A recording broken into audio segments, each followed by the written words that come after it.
I mean, if you have a question, by all means, feel free and call. I was going to mention a little bit of what happened, just in case you wanted just a slight bit of an earful. Good Board Op Rob was involved in the wedding party as well. You should turn on your microphone, and we can discuss for a couple of minutes here, just exactly. See, I was never nervous. Everyone kept saying, are you nervous? Are you nervous? Are you nervous? You were nervous. About getting married? I wasn't nervous until the way the church was set up. We walked in. The wedding party walked in from a side door. We stood outside. It was very warm that day, very, very humid. And as it goes with a lot of grooms, the night before was a lot of, you have to go to the bar and have a shot. We have to buy you another shot. We have to buy you another shot because you're not going to be single anymore. That's why the bachelor party is generally held a couple weeks or a week before. So you're not in the kind of shape I was. Wait a minute. The bachelor party was like a week before. It was a couple weeks before, but for some reason I ended up going out the night before my wedding. Oh. And too many shots, I guess. Not too many. I mean, I wasn't ill or anything. It's just the whole idea was I should have been a little fresher than I was, I guess, because as soon as I walked in, now you realize you're stuck in the machine. Once the machinations are working, once my bride had walked up the aisle, now I'm standing there, and now I get the fear, and I start getting antsy, and I start getting fidgety in my hand. Yeah. Oh, my hands in my pocket, out of my pocket, scratching my chin, scratching myself, wiggling my fingers, and I'm looking at my best man, Jim, and I says, do you think I'm going to pass out? Do I look okay? And he says, yeah, I've got him. I didn't ask about the rings. I just had this feeling, and I'm looking right at the minister, and about halfway through the ceremony, he says, well, I'm not going to drag this out too much longer. And I go, please don't, because I think I'm going to pass out. Believe me, I was at the ready, standing behind you. You were looking like you were about to fall back. It was my best man. You were there. Carmen Angelo was in the wedding party, one of our esteemed news people here at the radio station. Gary Schwartz, who used to work at the station, was also part of the wedding party. And some other friends of mine in the wedding party as well. And there were a lot of us. But you get that idea where once you're stuck now you're like on stage. And you can't leave for 25 minutes. You can't just say, I need a little air. Can I go out and get a little air? Because, see, the wedding is a lot more important to your bride than it is to you. She's got that huge train, and I mean, this was very important to her, and you don't want to screw. I was warned. Don't screw this up or you'll never hear the end of it. It's her day. It was her day, and she looked beautiful. Had that beautiful long dress. Everything happened at once. I turned 40 on the end of May, got married, bought a house. Finally, after all this time and all that house talk, I didn't even get the sign on that house until 2 days ago. That's how close it was. Those poor people that owned that house had to wait for 3 weeks longer while I was gone. The wedding went off. I didn't pass out. Everything went fine. At one point, the minister says, I'm not going to pick on Nikki. I'm not going to pick on the bride. That's not generally how it works. You don't pick on the bride. So I think I'll pick on the groom. I think I'll pick on Rick. And as soon as he says that, the lights in the church go out. Yeah. I thought that was kind of weird. That was an interesting. And the guy who did the video edited that part out. Oh, why? I don't know. I thought that was interesting, Rob. It was almost like a sign. It was a sign, I think. But you went through with it. Oh, I went through. Everything went fine. We went to the reception, had a great time. Ray Davis, our boss, the program director, was there. And I've got him on tape with his hands up a girl's dress. He caught the garter. And I have to admit, just between me and you, I don't want to tell everybody, I steered it a little bit. Because I steered it. I could see where the garter was going. I even dove on the floor going after that thing. Well, what happened was I faked everybody out. The photographer says, 1, 2, 3. He goes, when you get to 3, don't throw it. Just pretend you're going to throw it. 1, 2, 3, and I pretended I was going to throw it, and there's people sliding around on the floor. I know I will. Well, the girl who caught the bouquet, she was a looker. Well, that was Sue, the maid of honor. Yeah. And so I kind of glanced over my left shoulder, and I saw Ray there. So I tossed the garter in that direction, and he happened to catch it. So then he has to put the garter on the girl that caught the bouquet. The farther it goes up past the knee, the more years we're supposed to have of happy wedded bliss. Now, I thought Ray was going to push that thing all the way up there until, I don't know what. He didn't get that far. I'll leave that one alone. Yeah. I thought maybe he was going to. Well, it didn't go that far up, but I guess it went pretty far up. It went far enough up that she said, "Stop! That's enough." And then she took it back off, and I guess what? She gets to keep it? I don't know. Who keeps the garter? Does he keep it? Does Ray keep it? I don't know. Who keeps the? I don't know. I remember I caught one once at a friend of mine's wedding, and that was, oh my God, 15 years ago. So I guess I wasn't the next one to get married out of that crowd of people. That's what it's supposed to mean when you catch the garter. Right. You're going to be the next one to get married. Same with the bouquet. So it only took me 15 years. And to tell you the truth, my wife and I, and that's what's really weird because I never really considered it until it was on the cruise ship, and I'm standing there looking lost. And one of the people, that was what we did for our honeymoon, went on a cruise. One of the people on the ship walked up to me and said, are you okay? Are you looking for something? And I said, I'm waiting for my wife. Now, when you're engaged, or when you just throw that thing around, you just say my wife, and it's just sort of a term of endearment, that sort of thing. There comes a time when all of a sudden you go, oh my God, she is my wife. I guess adolescence is officially over. Because I tried to remain an adolescent for as long as I could, I guess. And you look at the ring on your finger and you, oh my God, I'm a husband. I should act like a husband. For some reason, that's why I bought a house. Well, aside from the fact that when you rent, you're just throwing your money out the window. But I thought, geez, it just seems like the husbandly thing to do, doesn't it? Buy a house. Okay, so I did. So all that stuff going on. The cruise was absolutely fabulous. I've never been on a cruise ship before. We were in Jamaica during the I guess there were riots in Kingston, which was like 20 miles away from where we were. I was warned. David Allen from Financial Strategies warned me. He said, Jamaica's kind of dirty. You got to get away from the... Well, I didn't shave much while I was on vacation or a honeymoon because I thought I don't need to, right? So I'm growing a beard kind of. I'm walking through the streets of Ocho Rios. I get this, hey, Beardman, want some smoke? Want some smoke? So Ocho Rios was kind of dirty. We can get into that a little later. I'll talk a little bit more about the honeymoon and the cruise and that sort of thing. But the wedding and the reception went well. What were there, about 200 and some people there? Good board up, Rob, would you guess? About 230, I think, 225? I'd say around there. And there was a good crowd. And people kept saying how much fun they had at the wedding. And I had a great time. I asked people, I said, well, why was it so much fun? And I said, a lot of weddings, and I guess it's been a long time since I've been to one, but they said a lot of weddings are very cliquish. And that people don't mingle and mix, and they sit at their own table and talk to their own friends. We were mixing and mingling like crazy. Everything went on. Had a great time and until the maid of honor slipped and fell on the dance floor and hit her head. She had to be taken away. The ambulance that was my cue to get out. Well, here's the thing. The cops show up, right? And so everybody's... Exactly. And people are crowding around. And they're crowding around her. Oh, can we help you? Do you need this? Do you need that? And the cops are going, back up. Let the EMS guys do their work. Well, at some point, I wasn't in the room because I thought I'm staying away. That's what you should do. Just ignore that. Let them do their work. And I guess one of the cops had that little radio like you see on cops on TV on his shoulder. And he said, yeah, we're going to need some units here. Yeah, that was me who told you that. Yeah, well, it wasn't units of blood they were talking about. And it wasn't like there was any fighting or anything going on. And I don't even think any units showed up. If they did, they stayed far enough away that I didn't see them because when the ambulance left, they just checked her out. She was fine. They kicked us out of the hall at about 11:30. And for some reason, now they claimed that we went through 9 kegs of beer. That cannot be true. I don't believe it. I mean, they were little cups of beer. And did we really go through 9 kegs? We were there from 5:30 to 11:30, 6 hours, 250 people. Maybe. I was going to say, it wouldn't surprise me. Maybe. I don't. See, I'm going to plan ahead in the future because we had so much. Did you see all the leftover food? There was so much food left over. They had huge metal containers, these industrial-sized containers. What they do at these halls is they lock everything up once they leave. Once the food people leave, I mean, you can't find saran wrap. Everything's locked. It was a VFW hall. So I'm telling people, go ahead and take some food if you want. There's no plates. There's no nothing. There were literally, guy had to be 75 pork chops that I guess got thrown out or the people that work at the hall keep. Well, what were we going to do with them? We're going on our honeymoon. We were leaving. I was pouring out all the milk and everything. I was getting rid of all the stuff in the refrigerator that might go bad because I knew we'd be gone for a while. Our poor dog lost 5 pounds while we were gone, apparently. She doesn't like being left alone. Anyway, so everything worked out well, and as I wait for the phone lines to fill up, that's Ted in Parma Heights. Is that the creepy Ted? Let me just find out. Hi, you're on the big one. This is the good Ted. This is the creepy Ted. Well, congratulations on your marriage there. Well, thank you very much. I was reading an article a couple of months back about marriage, and the person was very concerned that homosexuals can't get married.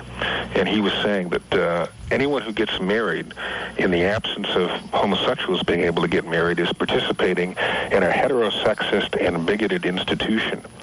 And that marriage itself, in the absence of allowing gays to get married, is an act of anti-homosexual bigotry. Well, if you read the Bible, that's kind of anti-homosexual as well, isn't it? It says a man shall not lie down with another man. The Bible says... Wait a minute, even during the service. The minister said, if you read the Bible, it says in there, and I don't remember exactly where because I don't recall, but he said something that it says in the Bible, that a man and a woman should get together, and you should not be alone. A man should not be alone in life. And, yes, what? That all adulterers and homosexuals should be stoned to death.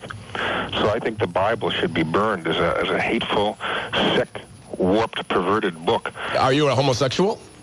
No. Are you an adulterer? Well, how do you define adulterer? Have you cheated on your wife? I don't have a wife. Well, I didn't think so, because I think you're probably a homosexual, because you seem awfully fixated with the goings-on of the homosexual community all the time. Did you buy a house in Lakewood? No, I did not. Why not? Why would I? Well, you have a lot of fans there. And that's not true as well. What makes you think I have a lot of homosexual fans? Haven't you ever heard me stick up for Dr. Laura and what she said about homosexuals? They've seen your picture's been, of course, passed around quite a lot at Lakewood. Okay, all right, goodbye. What is it, my fault I'm a fag magnet? I didn't do it. All right, okay. Well, here, let me check. Before we go away, Channel 3 weather from Eileen McShay tonight. Some fog is possible with a low of 70. Tomorrow, a slight chance of a shower and a high near 90. Currently 80 degrees in Cleveland, 80 degrees. And, of course, if anything changes, you'll want to keep it tuned to Wills, Webster, and Coleman every weekday morning from 5 until 9 right here on Cleveland's only news radio station, WTAM 1100. Speaking of our cyber vote at WTAM.com, the Indians, they're gonna have what it takes to make it. It's too close to call here. It's about 50-50, really. 49-51, it varies a little back and forth. Just whiling away some time here for a little bit, talking about where I was and what honeymoons are like. First one for me. Again, thanks to Doc and Brian for filling in for what seemed like an eternity. In fact, I was back last week. I could have worked, but here's something else. Remember, I've always said I do not like to fly. Well, guess what? I will fly. I will fly. I don't care whether I don't like to fly or not. We flew to Florida. We flew Firebird. We flew Pontiac Firebird. It took us 21 hours each way to drive to Florida. Now, the AAA trip tick says take 75, and it takes you through all the major cities. We took 77. Which takes you through nowhere. It takes you through Charlotte. It takes you through, that's about the biggest city we went through was Charlotte. And we end up in Virginia, and all we're doing is just driving. It's all interstate, just driving. Now, when you get to Florida, you think, okay, we're in Florida. All right, yeah, but it's 8 hours from I-95 at the tip of Florida down to Fort Myers, or 7 hours, or whatever it was. We drove forever. And you get on 95, and there's stretches of 77 that are the same way in North Carolina and South Carolina. There's nothing on either side of the road but trees. And you're just going in a straight line. And Nikki fell asleep next to me in the car, and she'd wake up a couple hours later, and I'd say, wahoo! She'd say, what? I go, a curve. Now, on the way back, the problem is, she drove up through Florida and a little bit more, and then I took over. Now, I was driving for hours and hours and hours and hours, and it's the middle of the night. Now you got the problem of the West Virginia Turnpike. You ever driven on that? It says speed limit 70. But then every half mile or 2 miles is a sign, slow down, there's a curve ahead, 55. Or a 5% grade. I'm so tired by this point, we're going down one of those big hills, and I almost went right up one of those truck cutoffs. The emergency routes for trucks in case they lose their brakes and get out of control. Have you ever seen what those things look like? They go up a steep grade, and they have huge piles of dirt about every 100 feet. It looks like Firebird would have been grounded for good if I would have gone up one of them. We would have been airborne, literally. Bad idea. About that time when you're really getting slap happy and tired, that's when you finally realize, you know what? Why am I afraid of flying? Well, what's the worst thing that could happen if you're flying? You and 250 other people could go down in a ball of flame, right?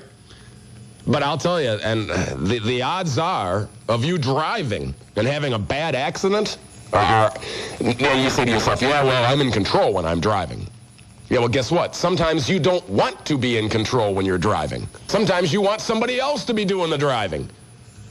Now, you start falling asleep behind the wheel, and you got to keep going. You want to keep going. You want to get on that time frame. You don't know how happy we were to see Welcome to Ohio. And you don't know, and this is something else to discuss as well, you don't know how much you should appreciate Cleveland radio until you leave Ohio, and you're driving and driving and driving. And you get to places like West Virginia, and you hit Seek on your AM dial, and it goes through all the numbers and just keeps going and going and going and going. Or you might get really lucky, and you end up in someplace like South Carolina, where you hit your AM dial, and it's going, and it's going, and it's going. And then all of a sudden it stops, and it's on a country music station on AM. God almighty, all I wanted to do was listen to some good talk radio. That's one of the reasons why I thought it was a good idea to drive. If you're on the line, be patient. I'll get to you. Listen for these important words, and then coverage of what in the world's happening with our very own Cliff Bakley. Yeah, I was talking about before the news there. I mentioned how bad radio is across the country. And it's interesting because we have a phone call from North Carolina, one of the few places that I thought I might actually live. Hi, Chris. Hello. Good afternoon, newlywed. Evening. Are you doing okay this afternoon? Oh, just great. Yeah, I like North Carolina. Of all the places I drove through, I thought if we had the time, I wanted to stop off in Mount Airy, but we didn't have that. We were on one of those let's get home as quickly as possible tears. But that was of all the states, I thought if I were going to move to any of them, it'd seem like North Carolina would be a pretty nice place to live. Man, I wish you could have sat there and told me you were coming through here. I knew you were getting married. I hadn't heard from you, and I mean, like a long time. Well, the thing is that you'd have to call me because I don't know where you live. So, had you listened, you would have known, I guess, that I was debating whether to fly or not. And I will tell you that as a one-time experience, it was an interesting experience to drive to Florida and back. But once you get through North Carolina and South Carolina and a little bit of Georgia, then you get into Florida. Have you ever driven down to southern Florida? Of course I have. Yeah, I'll tell you. Down 95. Fort Lauderdale, they ought to recall all those cars because the turn signals don't work. Nobody uses turn signals. They drive like complete maniacs. I saw, they put those concrete dividers on the highway when they're working on the lanes. They had some of those where they have a little ramp almost on the bottom where if you bump into them, you won't fly over them or bash right into them. They had some of those in downtown Fort Lauderdale, which is all one-way streets and go around in circles. I saw a car get airborne on two wheels because they couldn't wait. I thought, what the hell's the hurry? I mean, it was. I hate to laugh on the radio. Lord, that's hilarious. It was midnight on a Friday night. I'm thinking, where are they going that it's such a hurry? And then when we part of the cruise, we stopped in Key West. And all Key West is so much hotter and no air moving than Mexico was. And it's a tourist trap, just like Jamaica was. It's just a tourist trap for, I guess, Germans or something that have never been to America so they can buy junk that says made in America on it, or it's probably made in China and just stamped Key West. Yes. I didn't have a good time in Key West at all. We got off the ship. We walked around. We went into an ice cream store. I wanted a bottle of water. It was $2.70 for a bottle of water. And I'm not talking one of them big giant bottles. Who would have ever thought you would have been buying water? Man, next time you come down there, you let me know, and I'll show you a good time in Mount Airy. All right. Well, are you near Mount Airy? I live in Mount Airy. I've lived here my whole life. Oh, okay. Because, see, for some reason, I'm told this, and I don't know whether it's true or not, that... Mayberry, that's what it's really... Yeah, that it's really Mayberry, and that people that live down... It's all a lie. And people that live down there, I'm told, hate that and don't care much for Andy Griffith either because... they don't. He wasn't even wee-wee in this town. And then they think that everybody's a bunch of hicks and rubes. They're not like that, Rick. They're not like that. Everybody here is... They'll do anything. They'll give you shirt off your back. Well, I'll tell you, the next time... Everybody's cool. I will drive to North Carolina again. That's not an awful drive. The awful drive is down I-95 and 4. And when you drive down I-95, they have signs about every 5 miles that say, please move accident vehicles out of travel lanes. I know. But they're anticipating. And then the fog in the morning that rolls in off the ocean was... I have never seen fog like that. It's not like mountain fog or anything else. It was just... You could not... And the only thing that they do in Florida that has some etiquette involved in it was they turn on their flashers when it's raining hard. But I've never seen that in Ohio. Nobody ever drives, and nobody's slowed down. They're all doing 65 still, but with their flashers on so you can see the car ahead of you. Yes. And I said to my wife, I said, be very careful if you're driving up 95. I says, that looks like one of them roads that you read about or you see on TV where they say 25-car pileup. Yes. Well, they have one of these. That hadn't been about 2 months ago. It's big time up here, up above Mount Airy. Yeah, you can just drive on the road forever. Coming off the mountain. And the secret is, I get behind a local who's doing about 80, and I figure they know where all the speed traps are. And this guy did. I got behind a Firebird. He was doing 80, and I did 80 all the way through South Carolina. As long as I could keep up with this guy, and then other people are behind me, and I figured, oh, good. He's the lead car. I got people following me. They're running blocker. I'm not going to get the ticket. I don't know whether that's true or not, but I didn't get a ticket, and it worked out well. So I'll let you know the next time. I'll announce it on the radio the next time I'm going to North Carolina, and you can show me around Mount Airy. I appreciate it. Okay, you have a good evening. You too, thanks. I wish you well on your new marriage. Oh, thank you. Appreciate it. Thank you very much. All right, Goodbye, Mr. Gilmore. Bye-bye. See how polite people are from down south? You know, when it really turns friendly, and this is another thing, too, the farther south you get, the worse the rest areas are. West Virginia's not bad. Then you get down to North Carolina's beautiful. They have attended rest stops with people there all night long. You get to South Carolina, at least on 77, the way I went. We stopped in a rest stop at about, maybe 12:30 in the morning, maybe 1 in the morning. And there's little kids running around in a motel next door. And I'm thinking, shouldn't they be in bed? It's 1 in the morning. I go in the bathroom, and the urinal has this cockroach in it that was as big as your head. And the bugs get bigger and bigger the farther south you go. You go, what the hell is that thing? Channel 3 weather from Eileen McShade tonight. Yeah, I forgot all about, it's the only thing I forgot about that traffic and weather on the 10s and weather on the 10s and all that. It just slipped my mind. I'm so used to doing it 20 and 50. Anyway, tonight, some fog possible. Nothing, I'm sure, like the stuff you see on 95. A low of 70. Tomorrow, a possible shower or thunderstorm with a high near 90. And it looks like the same thing going ahead here Monday night. Possible shower, low 70. And Tuesday, then it says finally there are going to be showers and a high of 90. Currently 80 degrees in Cleveland. If you're on the lake, you should be okay. Lake water temperature, it says here 71. I thought it was a little warmer than that. And waves 2 feet or less. Yeah, I mean, you get to South Carolina and those rest stops are just terrible. And you get to Florida and they're okay. But Florida is the kind of place where I would visit. I do not want to live in Florida. I have no desire. In fact, my wife said to me, she goes, I hate Florida. I said, well, that's an awfully strong term to hate an entire state. And I was told, maybe we were on the wrong side of Florida. If we'd gone down the west coast of Florida, it's a little slower because there's older people live in that area, whereas all the young people want to live in Lauderdale and Miami, and I guess that's where it's happening. I think our operations manager, Kevin Matheny, didn't he used to be in Jacksonville? And I think he was in Jacksonville before he was here. That's the only radio I could find that was any good at all in Florida.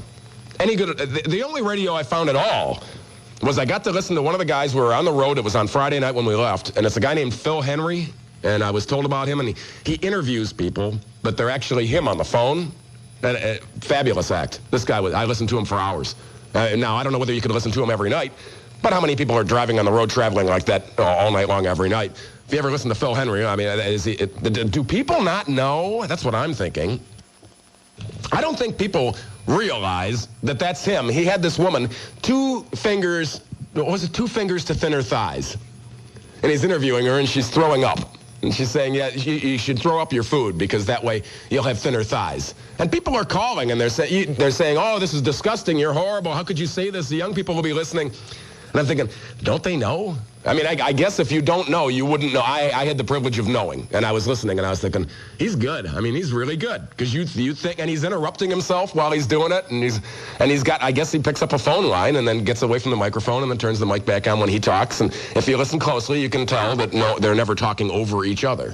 That sort of thing. But a fabulous act. Is this Ted and Aurora going to be the same Ted? Okay. Hey, Ted, you're on the big one. Hey, Rick, I am not. Call me Theodore, please. I'm changing my name. No, from now on, your name's Ted the Architect. There you go. Thank you very much. I remember, yeah. First of all, congratulations. After 27 years of the nuptials, I can say there is some value to it. Have fun. Oh, well, I appreciate that. Anyway, that's the first thing I wanted to do. You're back on the air, and your substitutes were great, but I missed you. That's nice to know. It really is. In fact, I got an email I may read if I can find it here. It was one of those emails where they're not kissing your fanny; they're just saying nice things, and it really seemed to mean a lot to me. So. Well, it's an institution that's losing some edge, but if you go into it with your head on straight, it works out well. I got to tell you about driving. Yes. We on our honeymoon we flew up to Toronto and did a package. We went from Toronto to Montreal up to Quebec City, and we had hotels along the way, and we drove. And that could have ended my marriage.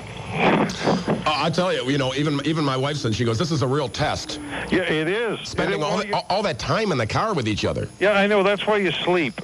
That's what in fact, I was sleeping. Imagine sleeping in a Firebird. Now, I'm in the passenger seat, and I recline the seat as far as it will go, but we got the back seat folded down, so it won't go down all the way. I got the seatbelt off. I'm thinking, I'm not even going to wear the seatbelt because I'm so contorted. I could see it now. Talk show host dies in freak accident because he was laying down and the seatbelt broke his neck. Or you slid underneath it and up under the dashboard. Yeah. I've been there, done that almost.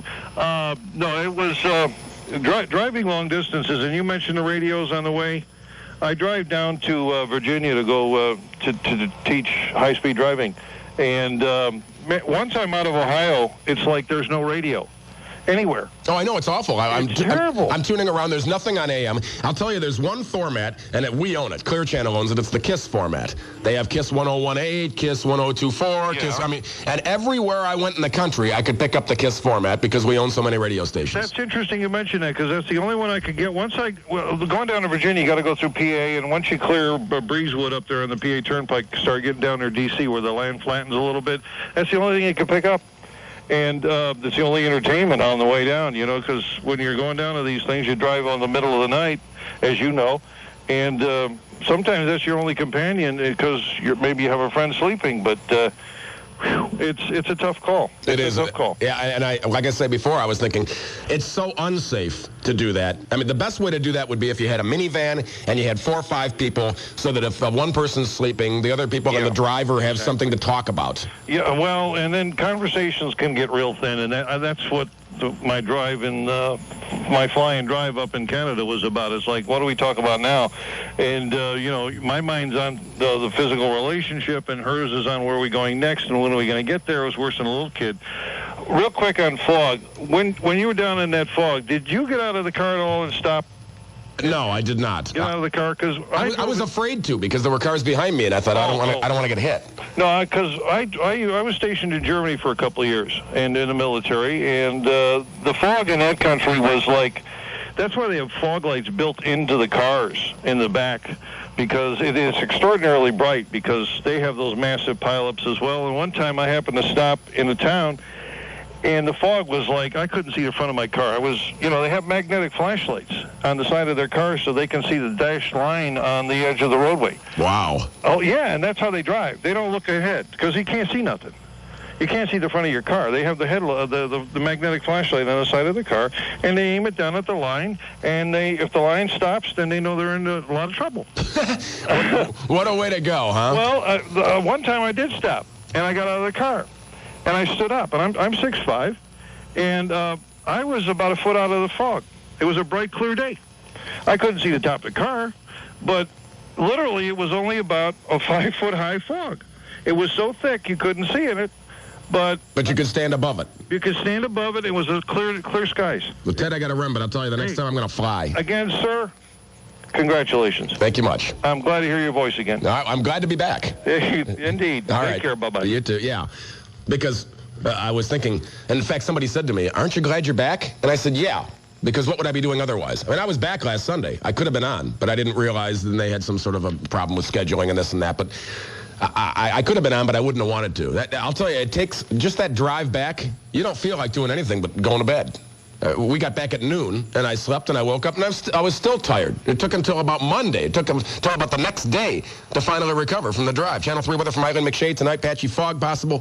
70 for a low. Tomorrow, hazy out there. High of 90. Some possible rain. And currently 80 degrees in Cleveland, 80 degrees. I want to remind you, the best Browns coverage continues next week. Coming up here on the big one, you can hear WTAM 1100 Browns beat reporter David Kelly's reports beginning Monday. Tomorrow morning on Wills, Webster, and Coleman, as the rookies are starting a training camp. We got all the balls here. News Radio, WTAM 1100. Mike the Repo Man, you're on the air. Hey, how's it going, Rick? Great. Congratulations and all that. Thank you. I was talking with good board op Rob in a break, and I says, we went to Cozumel, and I caught a starfish. I snuck it back underneath my bed in my stateroom. That's hanging on my wall right now. A little Mexican boy said, you can't take that. I said, it's dead. He goes, no, it's not.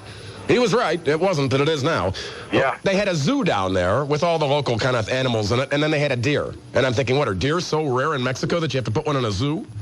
Yeah. Did you try to eat any? I went to a McDonald's down there in Cozumel, or not in Cozumel. That's on the island, right? I guess. I don't know. We just got off the ship. I don't even know where we were. Yeah. But we were on the mainland, went to a McDonald's, and like a regular Happy Meal is like 5,000 pesos. We thought that was pretty funny. Well, I'm just so glad when I came back that I saw my new business cards were in my mailbox. I thought, always nice to have some job security when you come back from vacation. Yeah. The new business cards made it. The new business cards made it. Well, I got the road trip from hell. You remember the Fiat X19? Oh, yeah. I had a 74 X19, and my girlfriend and I drove it to Key West and back in during the blizzard of '78, actually. Let me guess you never bought another Fiat after that one. Well, I had a 124 before that. Okay. Usually there are no repeat Fiat buyers. Once you buy one, you've had your punishment and you move on. Yeah, well, the 124 was a nice car because, compared to the X19, the X19 had wheel bushings. It didn't have wheel bearings. It had these brass bushings that would wear out every 15,000 miles, and you'd have to replace them. Plus, they were like riding in a shoebox. Oh, I was a kid. What are you gonna do? It was a great little car for an 18-year-old guy. But it leaked oil so bad that I eventually went to shop class and made a pan that went underneath the engine with a drain plug in it. That would catch the oil? Yeah. And when it would get filled up, I would just drain it out because it just leaked so bad. We had put rear main seals on the thing numerous times, and it wouldn't stop it. But I drove all the way to Valdosta, Georgia, nonstop. That's a haul. Yeah, and I'm telling you, my legs were numb by the time we got there, and that was like 18 hours straight. And that X19 just hummed along. It was a very annoying tone behind you there.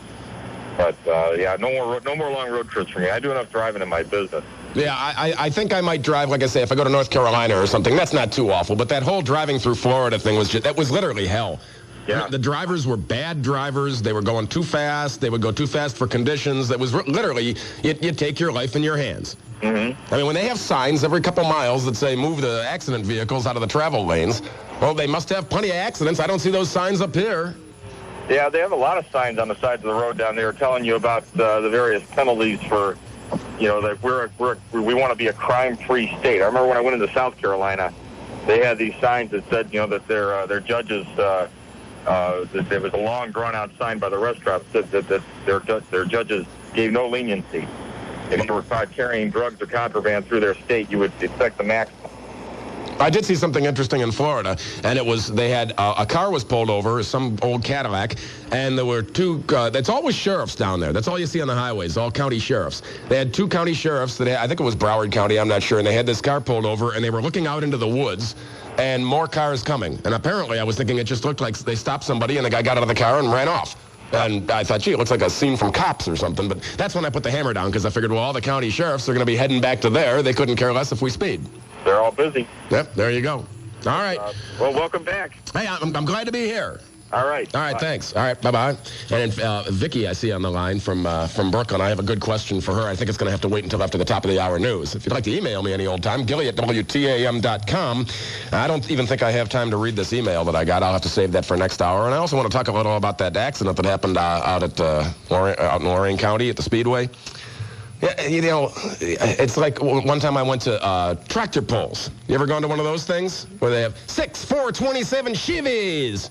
And they're cranking these things up to $6 grand each, and big block Chevys come apart. So do big block Pontiacs. And I'm thinking, this is just plain dangerous. Well, it's the same thing when you go to a racetrack like that.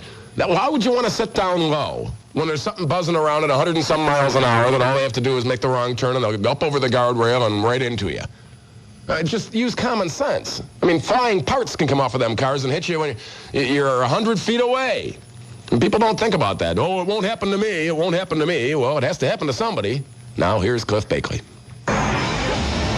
Here was before I was talking about, did you see George Harrison says he's going to die from brain cancer or something? That's interesting. This was a weird story. A kennel owner has been charged following the deaths of 2 pet dogs that perished after they were left under a dryer. Mary Ann Showalter said she arrived at suburban Philadelphia kennel to pick up her 4 pugs, and only 2 of the dogs, Lucky and Otis, were ready. But she named them after the movie dogs or something? Waiting for the other 2 when an employee came out and told her that the 5-year-old Puggy was dead. Showalter said she held the dog, which was hot in her arms, and she was screaming and crying. And the kennel employee brought out a 4-year-old wrapped in a towel. It was also hot and dead. They left the animals they were left in a dryer for 45 minutes, apparently resulting in their death. They face a fine of up to 90 days in prison. Unbelievable. A horrible accident. Well, I don't understand. Why would you put a dog in a dryer anyway? See, that's why I always thought it was better off to just have somebody else watch my dog. Hey, Vicky. Hey, Gilly, how you doing? Great. Congratulations on that. Sounds like you survived your wedding even. I survived the wedding. I survived the honeymoon. It was all good fun. I noticed something on television, and I thought of you. I was watching. It was a Sears ad. And I don't know if do you listen to, for those who don't know, you are site-free. Do you listen to the television at all? Sure. Okay. Have you heard this ad? It's about a blind man, and he decided to become a custom furniture maker after he lost his sight. Yeah, I did. I just heard that the other day, as a matter of fact. Okay, now you're not privy to being able to see this. They show the man operating a table saw, and he's got safety goggles on. And I thought, why would a blind man need safety goggles to operate power tools?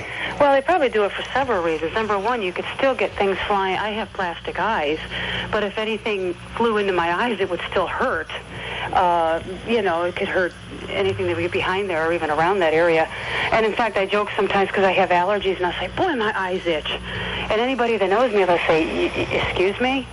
But it's still, the area around there would still itch. Also, just for the visual aspect of it, to show safety. I imagine that was what it was for. Let me sneak in Channel 3 weather from Eileen McShade tonight. Fog overnight possible, a low of 70, currently 78 in Cleveland. Tomorrow, a high of 90 and a possible shower. I think we probably need one. But I also wanted to tell you, did you get your tax form? Oh, good question. I was going to say... We've gotten so many confusing things about our taxes lately because we have one of our houses, we have two houses right now. And one of them is paid through our mortgage, the homeowners, or the mortgage pays our taxes, and the other house taxes came in, and all this stuff about the tax refund we're getting, and I got one. It's confusing for me. This is under my God bless President Bush category. Dear taxpayer, we're pleased to inform you that the U.S. Congress passed and President George Bush signed into law the Economic Growth and Tax Relief Reconciliation Act of 2001. Blah, blah, blah, blah, blah. As part of the immediate tax relief, you will be receiving a check in the amount of $300 during the week of 7/30/2001. Now, David Allen from Financial Strategies asked me what the last four numbers of my Social Security number were. I guess there was a lot of mistaken letters sent out. Well, if your number is closer to 0, the sooner you will get them. Whereas if the last two numbers are 95 in your Social Security number, you're probably going to have to wait until the end of the year. Yeah. But I thought, well, thank goodness. I mean, according to his chart, according to David Allen's chart, I should be getting my check on July 27th. But I had heard something in the news, this was even over a week ago, that a lot of those letters got sent out to people who aren't even going to get refunds. Well, I certainly hope I get mine, because that was the only reason I voted for the man. Well, and there's... that and Dick Cheney and Colin Powell. I heard, and I don't even remember now what show it was on, but somebody was complaining about a tax refund. And the response was, well, I'll tell you what, you just sign it and you send it back. If you don't want it, you just sign it and send it back. I was more inclined to say, well, sign it and send it to me. Well, why would anybody send it back? Well, people are all complaining about the fact that the deficit is growing, and the fact they have all their reasons. I forget what the one guy, he went on, and this was, I think it was last weekend now. No, I'm sorry. It was this. My days are blending into one another lately. But about how the surplus is being depleted so quickly, and you know what? I want mine. Yeah, and I mean, it never fails. It's kind of like the Cleveland Indians. It's the Indians are doing well, but they're still not going to make it. When they're doing lousy, they're not going to make it. It's like, boy, oh boy, can anybody ever be positive about anything? Well, what the Democrats would have you do, and I am a registered Democrat who happens to be more of a Reagan Democrat, they would have you voluntarily give away all the money that you would give up to the government, and then the government can spend it all on social programs for, say, people that don't want to work or don't have a father for their children or whatever. I mean, they'll find a way to spend the money. If they're going to offer to give you money, take it. Because exactly. the government they never give you anything back. I've heard tell that if you send the IRS too much money by accident, you may not get it back. Oh, you wouldn't get it back. Now you if you don't send enough. Oh, you send too little, and they're on you like white on rice. You were talking earlier about driving. The first thing that came to my mind was you're talking about Key West. And hated Key West. Well, I was listening to Joe Tate. This was a while ago when he had gone to visit Key West. Did you know that I'm Joe Tate's favorite radio broadcaster? Are you? Well, Joe Tate is great. Of course, I'm a sports nut, so. But it sounds to me like your caller there, Ted, not Theodore. We don't want to get confused now. Sounds like he would have liked it. He would like it in Key West. Oh, apparently, yeah. In fact, somebody mentioned that. They said Key West is really gay, and I thought I didn't notice, and I thought, wait a minute, yeah. I've heard a lot of comments about that, but you're right. My parents live in Hickory, North Carolina. As a matter of fact, you should have stopped on the way down. If you were on 77, you could have just jumped off on 40 there and gone, and they would have fed you dinner. Oh. That gentleman that called you was right. People there are just really very nice. And I've been going to North Carolina for years because my grandmother lived there, and now my parents do. So, that drive is in fact, we're going to be taking that drive pretty soon. It's a good drive. Now, I have a way of keeping my husband awake. Now, I really shouldn't be doing any driving. No, you probably should not. All I do is I tell him, I say, well, I'll drive. And he wakes up really, really fast. Well, that's the only problem I have is that when you go for these long stretches, like we're going to make it to Florida nonstop. Well, at some point, you're just dog-tired behind the wheel, and it's just plain dangerous. And in the middle of the night, there's nobody on some of those roads. I know, coming back, I end up in West Virginia, and it's, of course, they don't... West Virginia is a very mountainous turning. They don't like the roads. When I was a little girl, they didn't have, that West Virginia Turnpike the way it is now, and they didn't have a lot of those roads. You had to go up and down every mountain there. And it would take you 24 to 26 hours to do what it takes you 9 or 10 hours, to do now. Well, even still, when I'm driving through West Virginia, it's so late at night and I'm getting so tired. Well, it's actually very early in the morning, but it's still not light out. All they do is put a bazillion reflectors on the road and on the guardrails. So after a while, you start getting hypnotized by these things, and it's like the road's moving and you're not. Well, I've heard some horror stories. Before I go real quickly, I wanted to jump back to your wedding real quick. Sure. You were talking about how people had told you that they had a really good time at your wedding. And the first thing that came to mind was you probably had a good time at your wedding because it wasn't theirs. But I didn't think of that. Well, I mean, it was a good time. In fact, I got to tell you a funny little story about the ghoul. You know who the ghoul is? Yeah. Okay, the ghoul was at the wedding. Now, he obviously was not in costume, so a lot of people did not know it was him. When we were opening the gifts the next day, he gave us a couple of real nice wooden folding tables and a rubber chicken. Well, my parents' neighbor, I stopped over there to visit, and they said, who was that guy that was sitting at a table with us? I go, that was the ghoul. They go, it was? We didn't know that. I go, well, I don't generally introduce him as the ghoul. Yeah, right. I introduce him as Ron. And they said, he was hilarious. I said, what do you mean? They said, when people would go to dance, he would walk around and go, aren't these great, these wedding cameras? They put these out for people to take pictures. Isn't this great? And he's grabbing other people's portable cameras, the throwaway jobs, and like taking pictures of his armpit and taking pictures of other people and then setting the camera back down. So these people are going to get their film developed and go, what the hell is this? I thought that was kind of amusing. Discussions. Yeah, I thought it was rather amusing. What I do is I just get a camera and take pictures of nothing but blackness and say, aren't these pictures great? Nobody can prove it to me that they're not. Well, there you go. They look fine to you. All right, well, be safe if you take that trip down to North Carolina. You know how I drive. I've told you this before. One hand on the steering wheel and the other hand on the road. So there you go. I don't miss a turn. All right. Thanks. All right, bye-bye. I wanted to tell a story real quick before we take a break about when we're on board ship. We took a Western Caribbean cruise. Takes you around from, we left Lauderdale, and then we stopped in Jamaica at Ocho Rios. And apparently we were 20 miles away from Kingston. I don't know about the geography lesson here, but there were the riots going on, and 32 people died in Kingston while we're 20 miles away, while the guy's asking me if I want to buy smoke. I don't want to buy no ganja, man. And that place was such a setup, too. We're walking back to the ship, and a guy corrals us. First on the way there, Marco the cool guy, he says, ask for Marco the cool guy. He wanted to give us a taxi ride to Dunn's River Falls. Well, we didn't want a taxi ride. We're going to do a little shopping first. Well, customarily, you go to the falls first and then go shopping. Well, customarily, I do whatever the hell I want to do. So when we didn't see cool Marco when we came back, and I'm going to cross the road with my wife, and this guy says, you don't want to cross the road down there. You want to cross the road here. I said, I crossed the road down there when I came. Oh, you don't want to cross the road down there, man. It's dangerous. And I look across the street, and there's some guy standing there, Jamaican guy, all dressed in kind of dirty yellow, and he's got crutches and a peg leg. And I mean a real peg leg, the leg made out of wood, and, like a pirate leg. And I'm thinking, now these guys are in cahoots, right? You don't want to cross the road down there where my brother with the peg leg is not standing.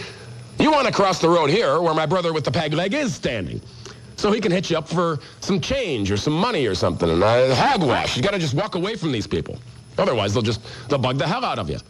I'm walking along, like I said, earlier I was walking along. Hey, Beardman. Hey, Beardman. I had this little goatee going. Hey, Beardman. Want some smoke? No, I don't want any smoke. Anyway, I was going to tell a little story about on board ship. They have a schedule that comes out daily that describes to you what's going on during the day aboard the ship. Now, every day it would say, Friends of Bill W. meet in the library at 4:45. Now, for those who don't know, Bill W. was one, I believe, unless I'm mistaken, it was Bill W. and Dr. Bob, am I right or am I wrong, that were the founders of AA, Alcoholics Anonymous, in 1935 or whatever it was. So that's their way of putting in the schedule of events that there's an AA meeting every day at 4:45 without saying that. So we're in one of these rooms to play bingo, and the bars aboard ships are huge. They hold 150 people or more. And so they'd have bingo in one of the bars. So that way you have nice comfy chairs, and the waiters all come around and ask you what you want and charge you too much for drinks. And some old guy walks in, and I'm sitting there with my wife, and for some reason, you know how people just clap just because? I mean, it was no big deal. And this guy walks in the room, and somebody goes, "Hey, look, it's Bill." Just the guy's name's Bill. And so everybody, for no reason, goes, "Hey!" So you got 150 people clapping for some guy named Bill just because some friend of his shouted out his name.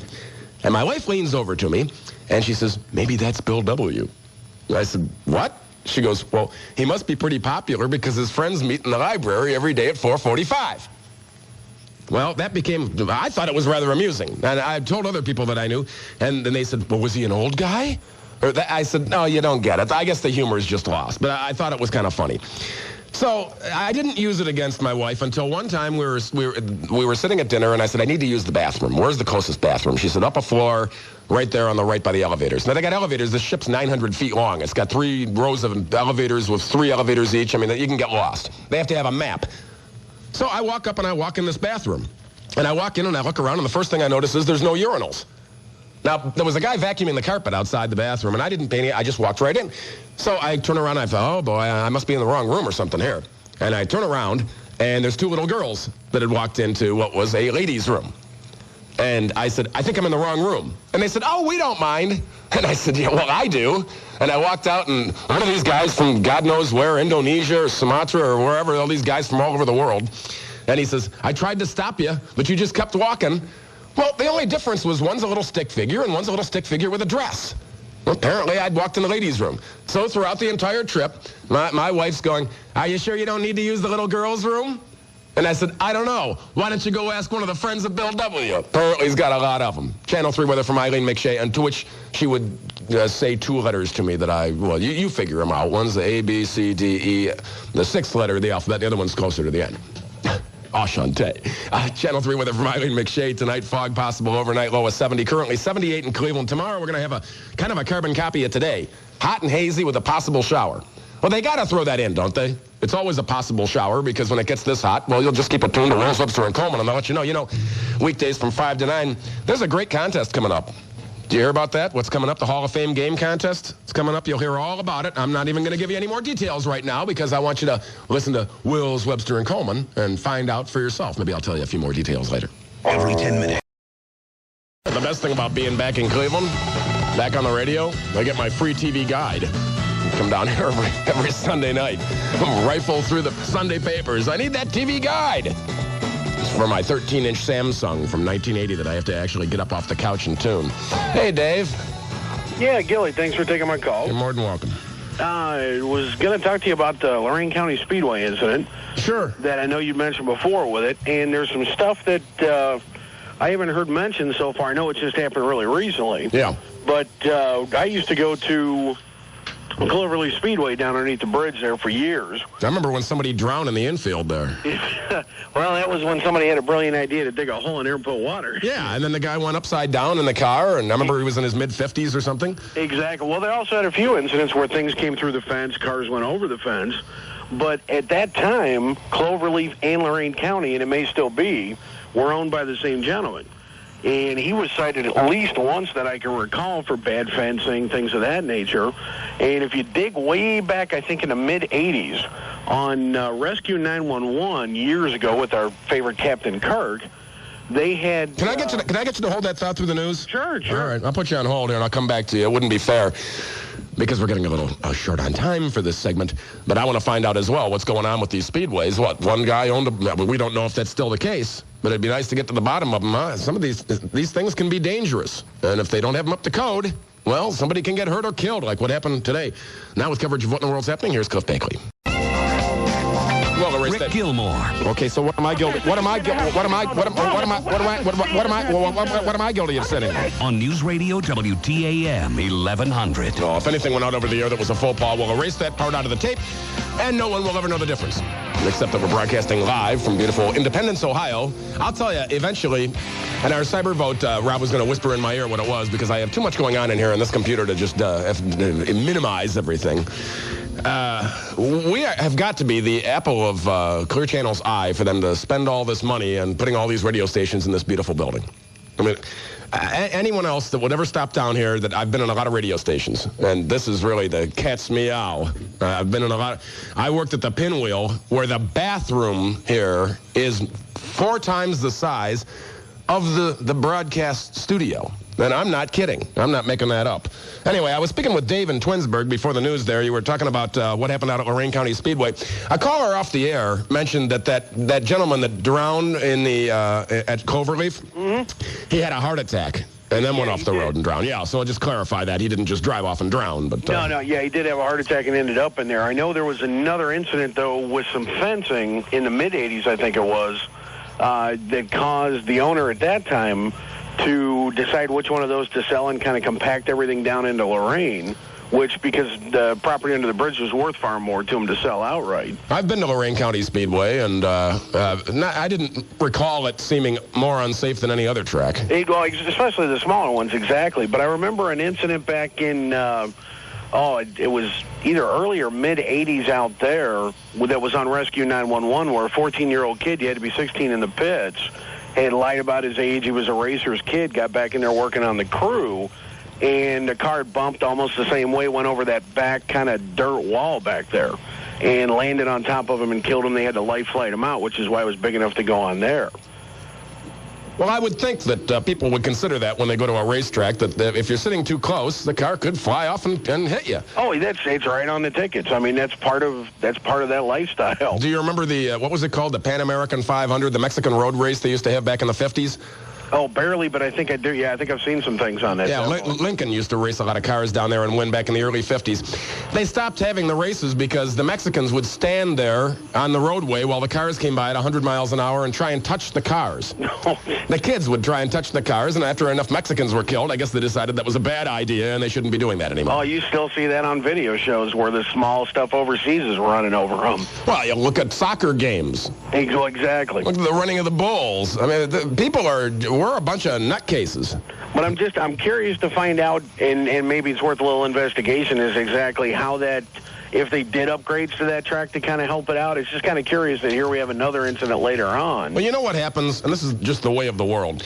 There'll be a bombing incident at an airport. Now security is tightened at every airport in the country, and then security gets a little more lax, a little more lax, a little more lax. Then there's another bombing incident at an airport. Security gets tightened. Probably the same thing, and I'm not certain, but it seems like the same thing with like a racetrack. Somebody will get killed. It's a very unfortunate incident, and then all of a sudden there will be this whirlwind of how come there were all these violations, and they'll have to fix everything, or they'll be shut down for a while, or whatever. Oh, exactly. I mean, even there was that incident with Petty in NASCAR years ago with the best fencing in the world, where he still went through it. Yeah, I mean, he still took most of that fencing out, nailed some people in the head, I think, with a full-size tire. There was a very famous photograph that was a long time ago, from I believe sometime in the 50s, and it was a stock car had lost a tire off of the rim. I think that might have been that one. And I think it might have been before that one, but a photographer actually had a picture of one of the race cars in the center of that tire. Oh, that's... As it flew through the air. He had that speedboat at the old SeaWorld do the same thing. And actually what happened was, I believe that tire or the rim or something hit somebody and killed them. So exactly. It's not just the racers that can get themselves in a world of hurt. It's the people, the innocent bystanders, I guess, that are just going there to enjoy the show. Oh, that's almost any sporting event. You can get a hockey puck in the head anymore. Well, look, like I said, those tractor pulls. We used to go to them at the old Coliseum. And that place stunk so bad it'd give you a headache because of the exhaust fumes inside. And then they're revving these big block Pontiacs and Chevys and Fords. They're revving them up to about $7 grand. There's 6 of them on these things, and I'm thinking one harmonic balancer comes loose, somebody's dead. Oh, it's flying. There's no question to it. That's right. And so just bear that in mind when you walk through the door. Even if you went to a baseball game, you might get hit in the head with a ball. Oh, definitely. I mean, it probably says so right on your ticket. We're not responsible. Exactly. All right, well, thanks for the info, Dave, and I'll do a little digging. No problem. All right, see what I can find out. That's usually the case is what happens, though. all the safety kind of regulations, they get lax and they drop off until something happens. Then all of a sudden, oh my God. What was interesting was the woman that was killed named Virginia Weymouth, and I don't know why I know that name. For some reason, I don't know why, but that name seemed familiar to me when I heard it. All right, Steve, you're on the air. Hey, Gilly, how you doing? Great. Hey, you're sitting in the middle of Independence, Ohio. Independence, Ohio is probably the biggest real estate market for one individual named Carl Lombardo. And Carl Lombardo Jr. Used to be the owner of Lorain County Speedway, Cloverleaf Speedway, Painesville Speedway, Dragway 42, and Thompson Drag Raceway. Sunday, be there. Exactly. It was a company called United States Auto Raceways that had their office on Ridge Road. As a matter of fact, Carl Lombardo, I believe, still owns the building there, which is kind of a dilapidated warehouse now. But back in the days when they owned all 5 of those speedways, I used to work there, so I know the scenarios and exactly what was happening. And it boils down to kind of what you were saying. You know, you have certain requirements, and you think that you've provided enough safety, you've provided enough coverage, and unfortunately an incident happens where you realize, well, maybe we need to do more. And that's exactly what happens like at Indianapolis. Every year if you go to Indianapolis, you'll notice hedge fencing being placed at areas where there wasn't fencing before. And pretty soon it's going to be, they're going to put fencing, I guess, across the tops of the tracks, almost like a wrestling steel cage to keep everything contained inside. And then it gets kind of ridiculous. I mean, life has its risks. You know, we all have our choices to make, and if you choose to attend an event like that, you know, there is an inherent risk. It may be small, but there is a risk, you know, nonetheless. So we can't always blame everything on somebody else, which the lawyers like to do. Oh, 50,000. Let me sneak in Channel 3 weather from Eileen McShea tonight. A low of 70, some patchy fog possible. Currently 78 in Cleveland, 78. Life has its risks anywhere you go. I mean, just like I said, driving to Florida. Sure. Hey, I realized I would much rather fly, even though I hate to fly. First off, the time factor, and then secondly, you might have control over your own vehicle, but you do not have control over what anybody else is doing. Absolutely, and you know the whole scenario over there, you know, at Lorain County Speedway, it's not the same ownership group anymore. And to correct Dave, your last caller. Well, I guess I shouldn't say correct, but to add to his story about the real estate value over at Cloverleaf, I remember sitting in Carl Lombardo's office I was about 16 or 17 years old, and somebody walked in who wanted to buy the property that Cloverleaf Speedway sat on, had a briefcase full of $1 million in cash. Now, I'm a 16-year-old kid, 17-year-old kid, whatever, and I'm looking at this briefcase. Carl looks at it, kind of turns it around, closes it, shoves it back to the individual who's offering it, and says, nope, not enough. And afterwards I asked him, I said, well, why didn't you take that? He said, you know, it's more than it's worth now, but it's not more than it's going to be worth a few years from now. That's the sign of a good businessman. Well, yeah, absolutely. And his father started, you know, buying up land on Independence there in that I-77 corridor a long, long time ago. And, you know, Carl Jr. now has developed it, and I should say Jr. He's probably about 55, 60 years old. And he had a personal tragedy in his life many, many years ago, and he was wild and crazy. He used to have this purple Cadillac Eldorado with white leather interior that he'd arrive at the, you know, the speedways with when they'd hold a national event like at Dragway 42 when they had the AHRA Nationals there. Right. He has lived at that time in a very exclusive gated compound that he had built, and had one of these electric gates. And he had a young son who was crushed between the gate when it was opening and closing. Wow. And now, if you see Carl today, you'll see him at that McDonald's probably right down the street from you there in Independence sometimes.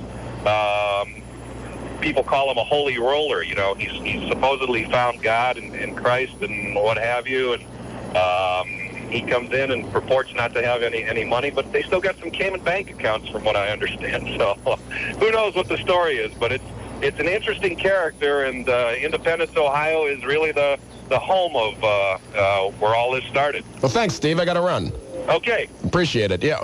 I thought about that when I drive around, especially in areas in Cleveland, you drive around. Who would have ever thought? I mean, there are people that are moving closer to downtown, and real estate values are going up in areas you never thought they were. And then there's people living, and I see what lots are going for in Medina. Who the hell wanted to live in Medina 10, 15, 20 years? Nobody. And the city keeps growing and growing and growing, and I know people that live in Chesterland and work downtown. Chester, a farmland. Someone was telling me, a friend of mine, Big Phil, B.I.G., notorious B.I.G. Phil, an ex-producer of mine from another station. And he said that they're selling lots, and I believe, unless I'm mistaken, I think it was $100,000 an acre is what residential lots are going for in Chesterland. There's only one catch. You have a 3-acre minimum. So you have to spend $150,000 just on the land and then build a house on it. It's like the people that went and bought Sam Shepard's old house out in Bay, and they tear the thing down and build a brand new house. Well, now that area was always exclusive because it was along the lake. How much money do you have if you can just afford to buy a house, tear it down, and build a new one? And like I say, who would have thought that land in Columbia Station, in Medina, in Summit County, in these areas where you think, gee, that land 20 years ago was worthless. It was farmland. It was nothing. Look at the people in North Ridgeville. You look at those huge stretches of farmland everywhere, and you think, these people are onto a gold mine. You know, how come I didn't? Well, if you did, you know what had happened? It wouldn't have worked out that way. So some people get rich and the rest of us work for a living. Tonight, patchy fog possible, a low of 70. Tomorrow, well, much of the same as we had today. Hazy out there, 90s, some rain possible. Let's look ahead, shall we? Sure. Monday night, another risk of showers, although rather low. And I low in about 70. So another sticky one. Tuesday, they say finally some rain and 90. And then I was listening earlier, they said what Eileen Miche said a little later in the week should cool down some. Currently 78 in Cleveland, 78. Jake in Barkeyville, Pennsylvania, you're on the air. The triumphant return of Rick Gilmour. I'm glad to be back. I mean, it was fun being on a cruise ship, but after about the 4th day, 5th day, they hang all these pictures on the wall where you can go grab these pictures and pay for them if you want them. And after bumping into 2,000 people for about an hour, you think, oh my God, I want to go home. It's fun. But you had a good time, right? Oh, we had a great time. It's fun for a while, but then after that, you want to go home. Right. Well, I've experienced that before with other things too, but we won't talk about that now. No, not at all. I have a problem. I have a relative moving to your area. She's going to get a job with a mentor school district, and you're talking about areas around Cleveland right now. Well, is that a good area? Is there bad areas there? Since you're kind of the guru of Cleveland real estate. You know what's funny is I will tell you this. I would have to take a phone call from someone, and I probably don't have time tonight unless they were awfully quick about it, because I don't spend much time in Mentor, but I have not heard many bad things about Mentor. Do you not spend time there because it's a bad area? No, not at all. I don't spend time there because it's halfway from me to you. It's halfway. It's a ways out of Cleveland. It's northeast kind of. It's just a ways away, and I just have no particular reason to go there, so I don't spend much time there. But like I say, is East Lake a bad neighborhood? No, not that I know of. I would think of Mentor as being the eastern version of Westlake. Not a whole lot of crime or action goes on there, and probably not a whole lot of fun things to do unless you really like to boat. I know it's up there, and so I wouldn't worry about her moving to Mentor. Now there are certain areas that if you said, well, she's moving to, there are some areas in Akron that I can say, well, stay away from that area. I've heard some bad things, but nothing bad about Mentor. You said you're down in Independence now? Yes. Isn't that like off of 62 or something somewhere? What route's down there, 250 or something? No, Independence, Ohio. We are near Seven Hills. That area, it's off of 77. Right. It's south of Cleveland. It's a very nice area, and whoever was wise enough to have bought land down here a long time ago is going to make a lot of money. Once again, it wasn't you. No, it wasn't me. What are you going to do? Wasn't me either. Don't worry about it. That's all right. Thank you, sir. Yeah, you're more than welcome. See you. Yep, see you later. I want to read you real quick this email I received. Dear Mr. Gilmour, I live in Pullman, Washington. A big fan of yours. I moved here from Lexington, Kentucky. Are you on the net anymore? We need more hard-line stances like you have. We need more no BS people like yourself in this permissive society. Well, I do appreciate that. Been a college coach for over 20 years, and again, I've lived all over the country. I was Tim Couch's strength coach at Kentucky. I grew up in the Cleveland area. That's where I'll eventually retire. Keep up the great work. Email like that means a great deal to me. You can email me anytime, Gilly@WTAM.com. I want to thank Rob, the man who pulls the strings and pushes the buttons and dials and keeps this program on track. I want to thank you for calling. I want to thank you for listening, and I want to remind you, of course, as always, just keep it right here on the big one, Cleveland's only news radio. You got to drive around the country, man, and hear how bad radio is. And then when you come home, you say, gee, I'm not quite so nitpicky as I used to be, because here there's always something to listen to, too. Thank you for watching Cleveland Live Music. If you like what you see, hit the subscribe button. There's Patreon and GoFundMe information in the video descriptions. Thanks for watching. Thanks for making the channel grow so much.